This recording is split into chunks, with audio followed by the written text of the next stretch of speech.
Okay, so the same bike now, all loaded up and kitted up with the mostly Restrap kit. So the main thing that you notice about this is all of the items are kept in line. There's no bags hanging off the sides like panniers and on the front, either side of the wheel. I wanted to keep it not necessarily aerodynamic, but at least not have bits sticking out left, right and center.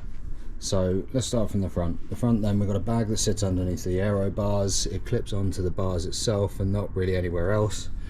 The bonus here is obviously it's a lot thinner than some of the bar bags, and at the same time doesn't interfere with any of the cables or any of the front of the bike.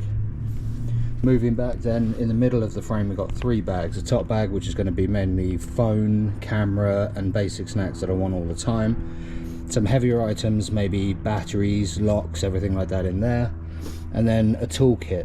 Originally this was a saddle bag, but it also clips around here, and then I've used these Restrap straps to just fix it, because when I got this bar sort of frame bag from Restrap, there was a big gap here and I thought, oh, I can use that, and I know how. So now you can see the purpose of reducing the water bottles as low as possible. Basically gives us that space to try and actually get these bottles out. Still obviously that's very close fit, but that's okay. And then underneath here then is a Topeak Ninja bag, and that holds a tube.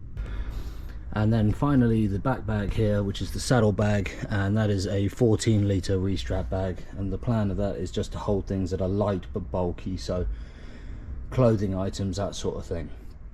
We'll go through the contents of it later. What I liked about this is it has a lot of rigidity underneath with this that runs under, and then the double strap here, it does keep it quite secure. The other thing as well is all of these hold these straps very well. Restrap have really thought about all of that in their design, but only time will tell whether that's really good or really not.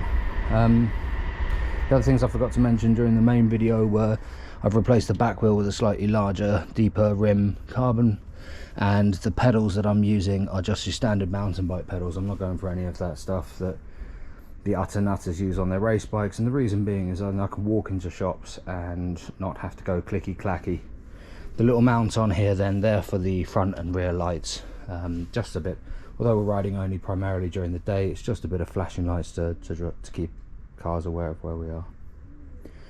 Overall then, yeah, quite a bit of weight added to the bike obviously, but hopefully in the right places.